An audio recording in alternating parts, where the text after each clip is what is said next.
Father, we thank and we bless you in the faithful name of Jesus the Christ. Amen and amen. Praise the Lord. Sanibonani bazalwane. Ninjani? Siyabonga. The Lord is good. uNkulunkulu senzele umusa ukuthi namhlanje that we come together. Sizomphakamisa sizomdumisa igama lakhe lihle lingcwele. Amen. I am Mama Fundis. The other mic, is it fine? If you look fundela namhlanje Bible, please give it to sengikhohlisa esontweni cishe ngakunikeza uantu wakho esontweni unikeza umama umfundisi. I want us to look to few texts and check few verses, and there are certain things that I have said want to upgrade from those things. I feel that thina abantu aba-attenda le class ingasilahlekela ithelo siyalo injongo, it is so that our faith grows. Amen. So upon that, I have 10 points that I'm going to share with you. Ungakhathazeki mangithi 10 ungaqala ukuthi i-hour lelo lokho ungathatha ngisho 15 minutes angiseli umuntu olandayo. Amen. The subject, I'm doing a faith, some of you know, and those that are watching us live, it has now been packaged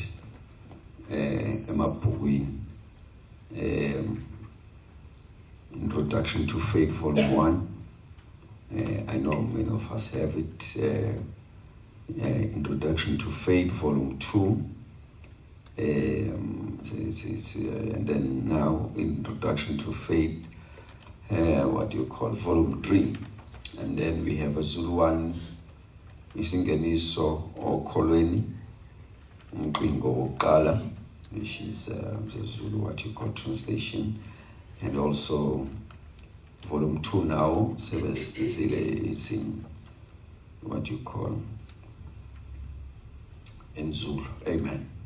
So what I'm going to share with you is in every book here. Ngithathela lapha nalapha ngathi anginikeza class free of charge.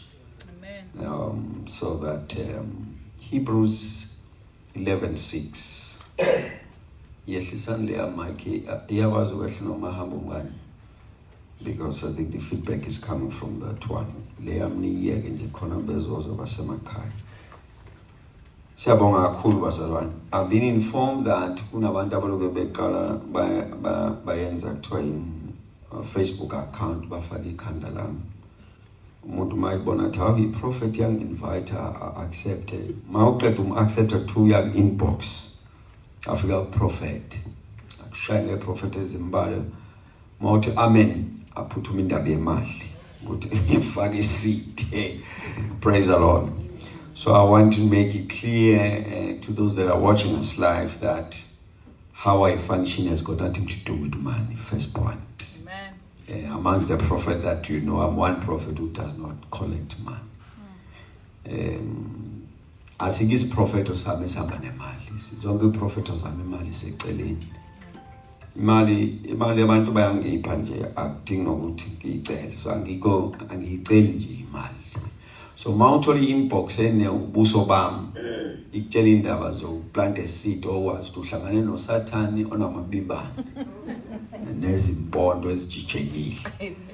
It is not how I grew up, it is not how I've been trained, it is not how I believe, it is not how I live.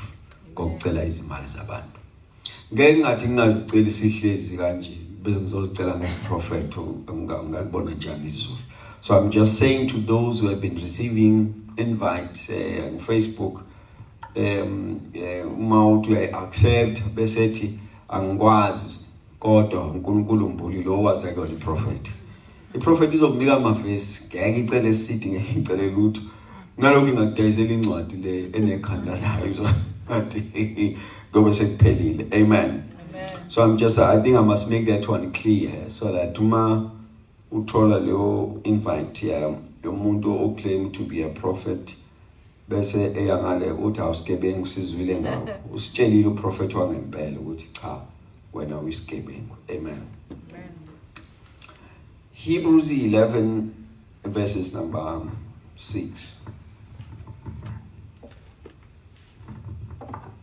But without faith, it is impossible to please him. For he who comes to God must believe that he is, and that he is a rewarder of those who diligently seek him. Without faith, it is impossible. My translation that you cannot. Let's pray. Father, we thank you.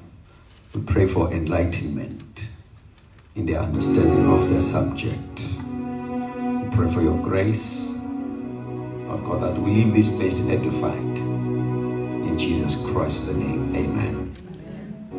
So I want us to build something out of that statement. There is another truth. Without faith, it is impossible to please God. What I want to establish now, as the means of the subject, is that I'm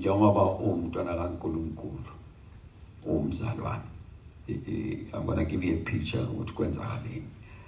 Wezwa izwi wanende walizwa lelizwi ngoJesu wasuyalikholo. Amen. Wanende walikholwa lo lezwi ngoJesu, uJesu wasumvuma ukuthi abe inkosi nomsindisi wempilo yakho. uJesu wase angena ngaphakathi kuwena. Njengoba uJesu engakwena izono zakho zithethelelwe. Njengoba uJesu engakwena uyisidalwa esisha. Njengoba uJesu engakwena igama lakho lilotshiwe encwadini yokuphila. Njengoba uJesu wakho lo yena awusawukufa uyophila phakade. Amen. Yonke lo mmangaliso ngeke ukhombe wenzeka kodwa unesiqiniseko sokuthi wenzeka. Amen. Sihlezi nje sonke la akekho walibona ibhakede legazi lizomhlanza izona. But unesiqiniseko sokuthi your sins were washed away. Amen. It's a principle that has landed you to salvation called faith. Amen. Niyangizwa no? Ukuba ukholwa lokho ngaba usindiswanga. Noma uJesu angakhona, ukholwa molungekho. For instance, John 3:16 will say, "For God so loved the world that he gave his only begotten son." Ngithi yabona? Wathanda izwe wanikela ngendodana. Is our condition, so that whosoever believes. So nomi indodana inikelelwe thina sonke. Kodwa osindayo ozokholwa ile ndodana esiphiwe yona. Because ukufika ngendodana nokusindiswa ngendodana impilo zethu is not automatic. Amen. You tap into it by faith. Right, bazalwane bami? Manje ngiketanga lele ngifakile la isiphambano. Khona la wathi ngithwele. Usho ukuthi ungazi uthwale ngeketanga. Isangoma yini. Bathi umsima ngithwele ubona ngeketanga. Uthi lo baba khona ayithola. Cha isiphambano lesisho ukuthi ngisiboshwa kanye naKristu. Ngiboshelwe isiphambano. Right. Let me say to you. Everything that you have become, lokuthethelelwa kwezona, lokubhala kwegama lakho, lokuthi awusawukufa konke is credited to your faith. John 11 uJesu utshela uMatha uthi loyo kholwa yimi noma efa uyophila. Kusho amazwi ukukholwa uJesu kwenza ukuthi noma ufa kodwa uphile. Ngithi yabo? So it's all the work of faith that I am now can boldly say sindisiwe.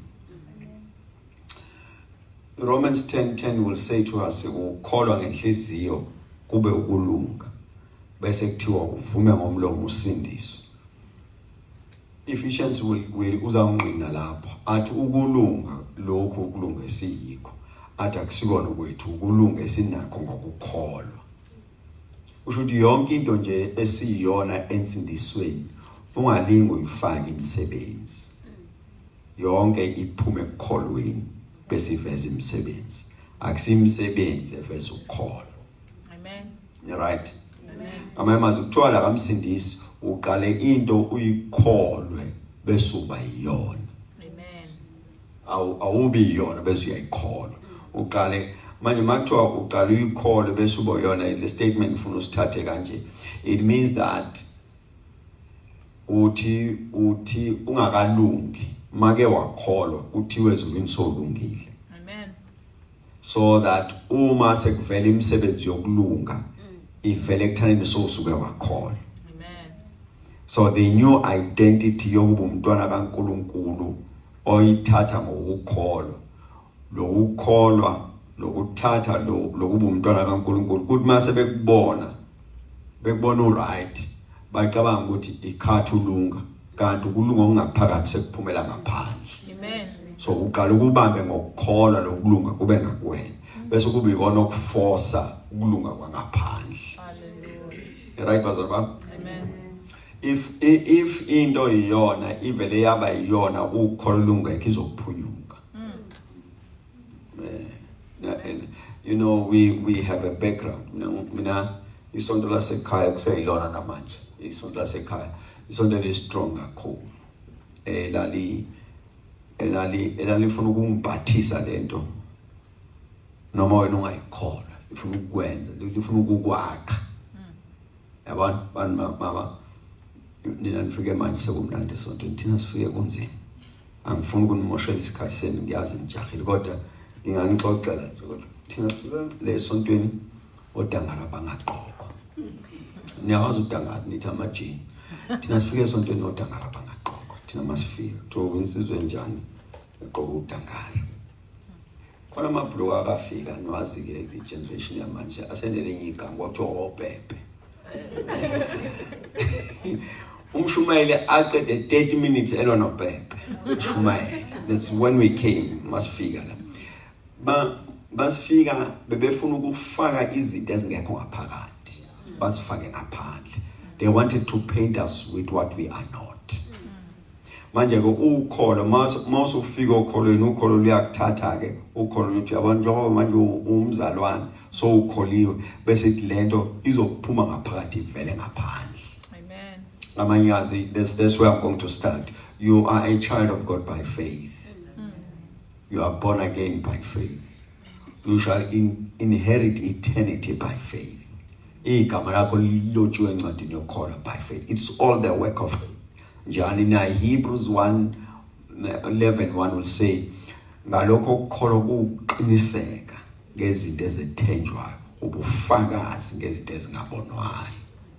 So le ncwadi yokuphila okuphakade engibhale kuyona angiyazi ngeke ngiyikhombe mongathi ngiyikhombe ukuthi ibekwephi nasezulwini nangafika ezulwini nakhona ngiyazi ibekwephi but ukukholwa ukuthi igama lami liphakathi.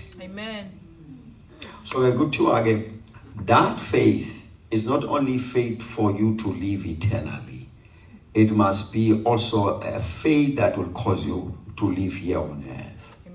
Kuthiwa uma ukukholwa kukwazi ukukunikeza inguna phakade, therefore lokho ukukholwa kukwenza uphile la emhlabeni.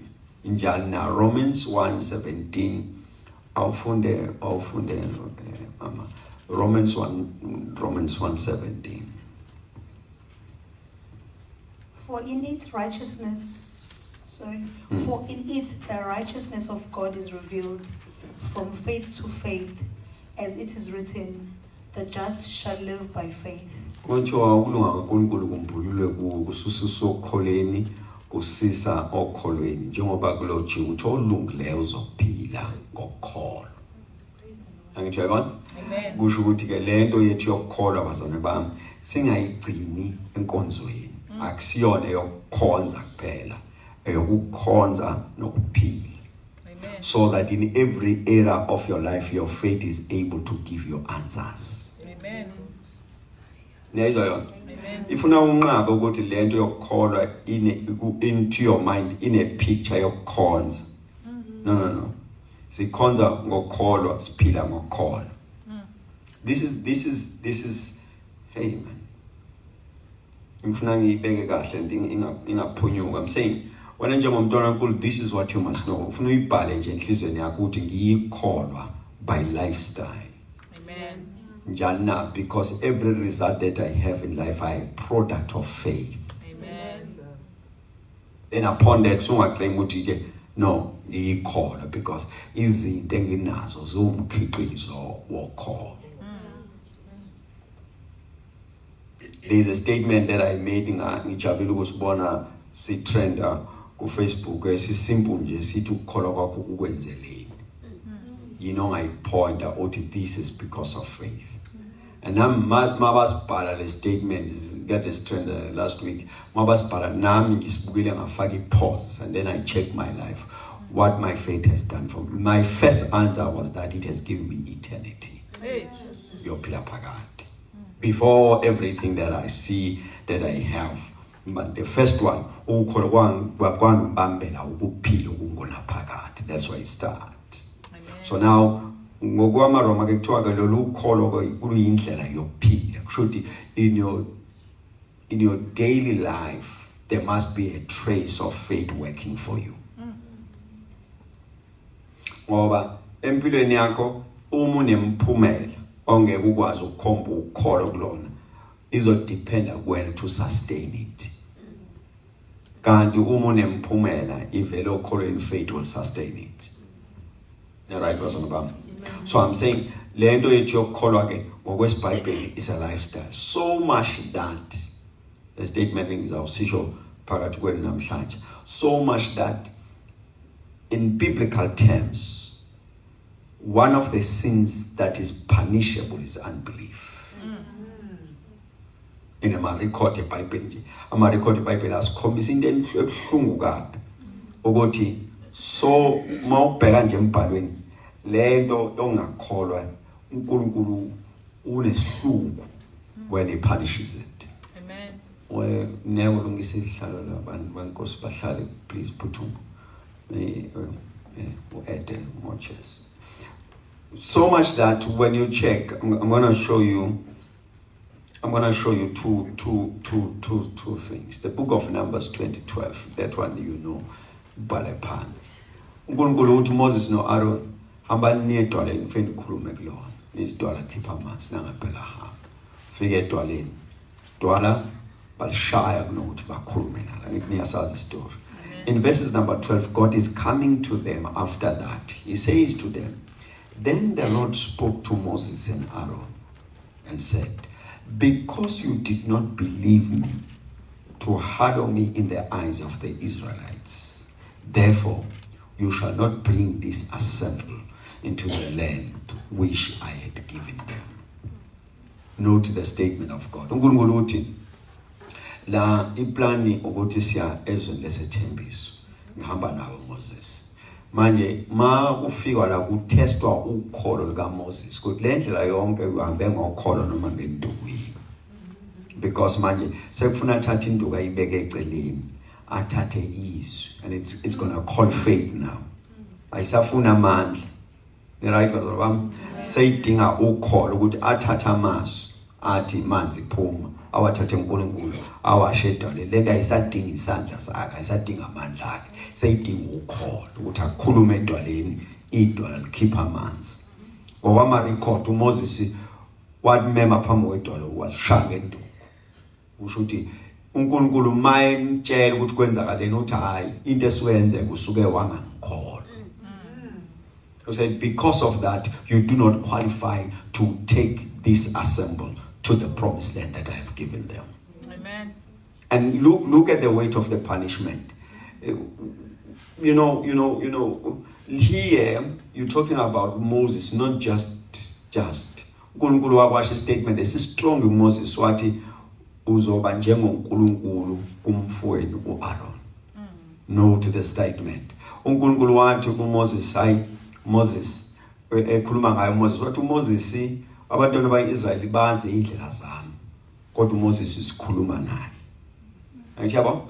So uMoses wathi ngelanga wathi uNkulunkulu asibonane ubuso nobuso. Yabona, you're not just talking about an ordinary person. Ukhuluma ngomuntu uNkulunkulu asebenze ngaye wenza imihlola eminingi.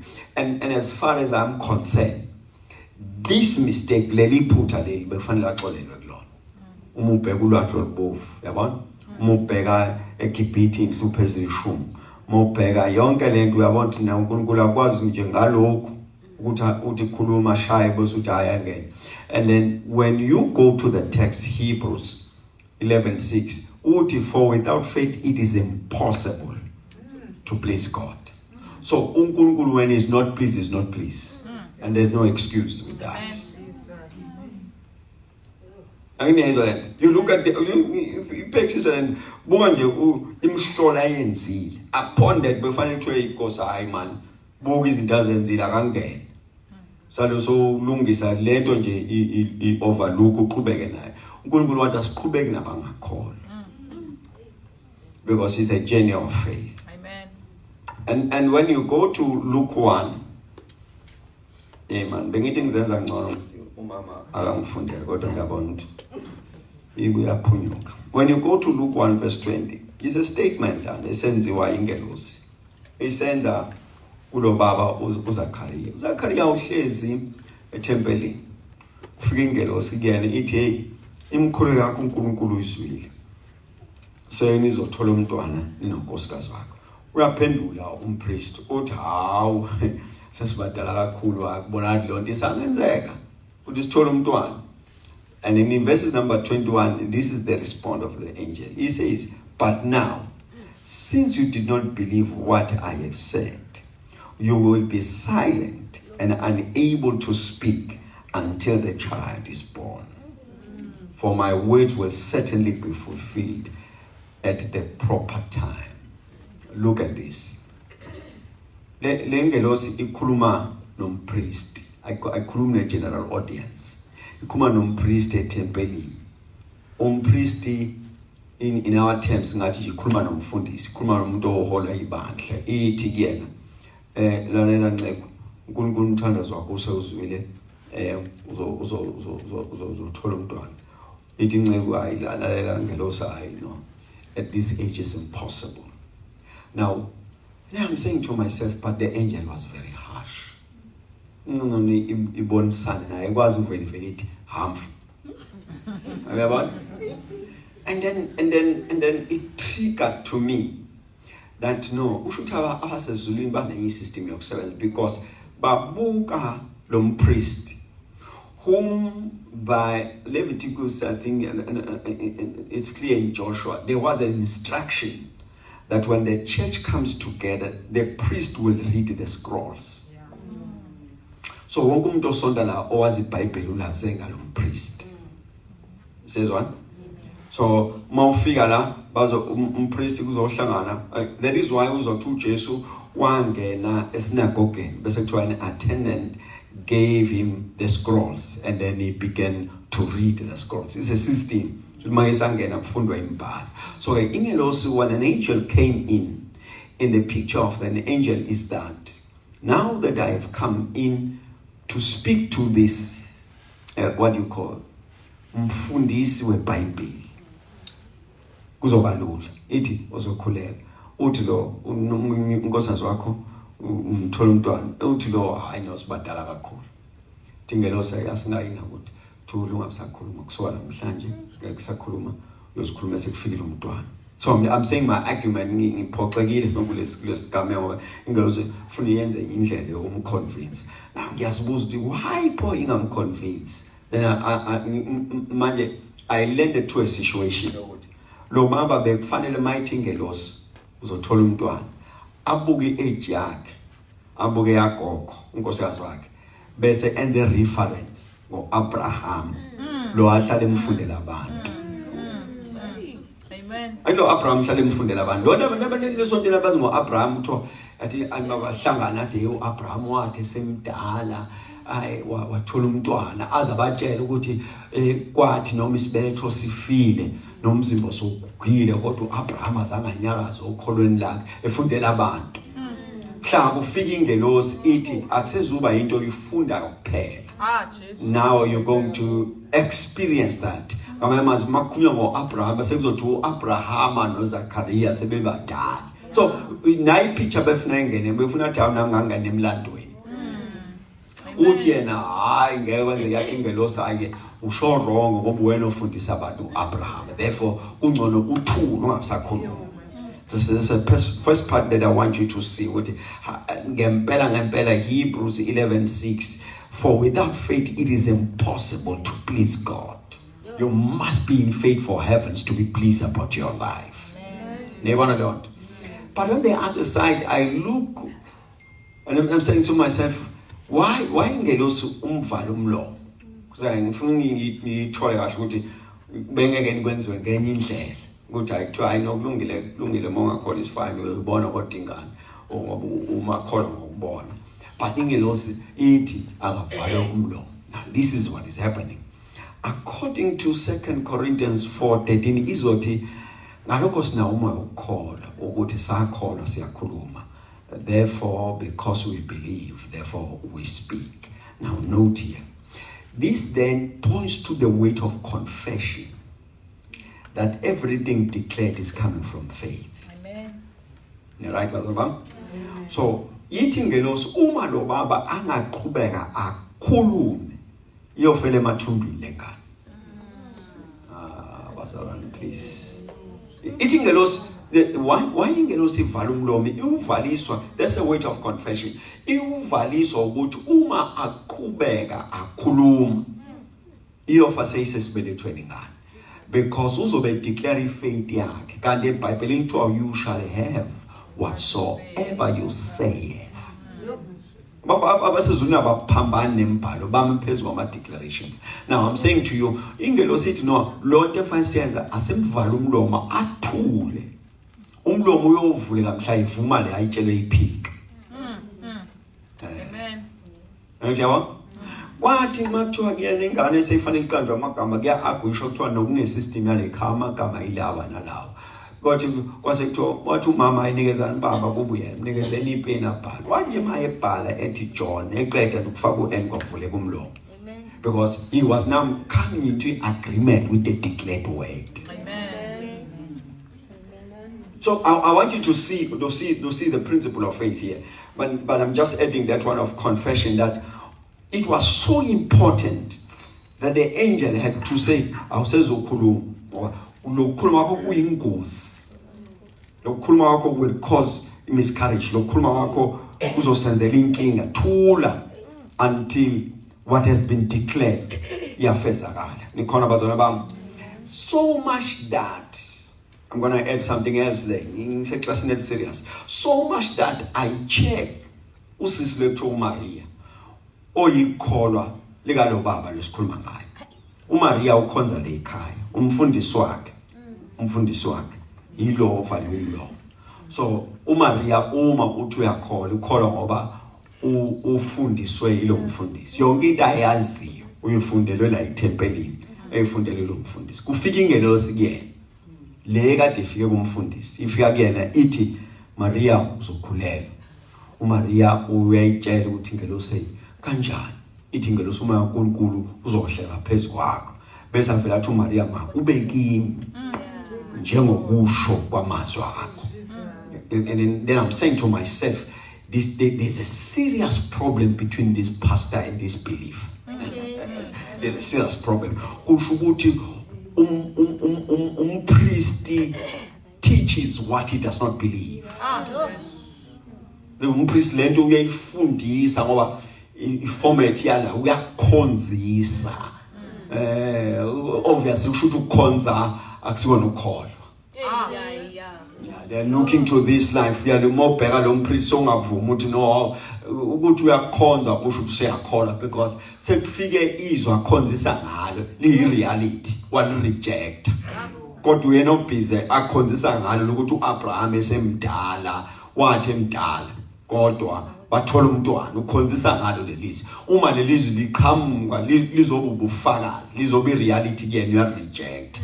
Lifika lelizwi lifika kuMaria. uMaria akakhonzisi kodwa uyakholwa.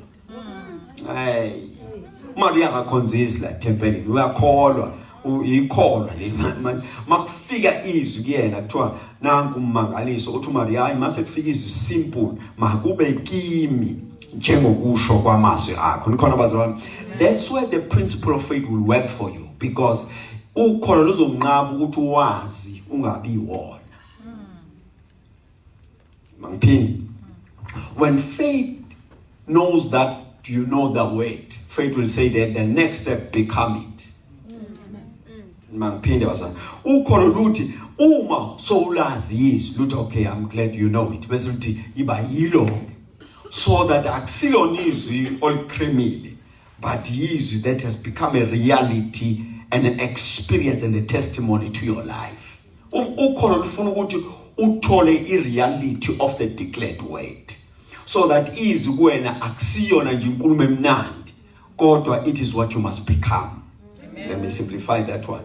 Umama wezwa ngoJesu, angithi uyayibona indaba yakhe umama kuthiwa wezwa ngoJesu enenkinga yomopho, bese ithi iBhayibheli wezwa ngoJesu, wathi ukuba ezwe ngoJesu kusho kufikizwe, wathi ukuba ezwe ngoJesu bese kuthiwa wayesethi yena mangibona uJesu ngathinta umphetho wengubo, I know yes zawuphila. Mangibone uJesu ngathi lo Jesu akamazi, lo Jesu akazambona uzwe ngayo.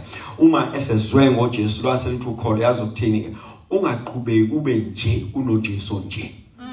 Amen. Oh, bazwane bami angazi noma ni writing. Ukholo liyanqaba ukuthi uma sekukhonto yaziyo ukuthi uyakwazi ukuyenza, bese uqhubeke ube yi-opposite of what he is able to do. Amen. Ni right bazwane bami. Le subject yami seyiphunyukile, ngeke ngisakwazi ukwenza okunye ngaphandle ukuthi ngiyivale kuleli point. I'm saying ukholo lunendele ubuke, ukholo lunendele ubuke ukuthi so uyazi ukuthi he is able, bese luthi by proof of that. Amen. Ni right? Yeah, ukholo lufuna ukuthi umuke wazi izwi ube njalo, wazi izwi ube njalo, ngoba ukholo lufuna ukuvala i-distance between his promise and your lifestyle. Lokho akuthembisile lefuna lukube uwe, ukholo lukuthathela namazwi lukwenza ube yiwona. Let me put it this way.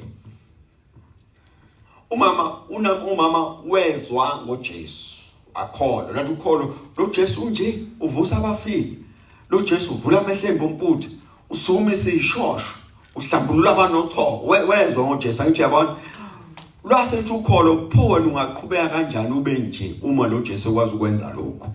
Amen. Oh, bazana bami, lento ngeke ngisayisa ukuthi ngiyiqedile la. I'm saying ukholo lwathi buka ukuthi lo Jesu ukwazi ukwenzani.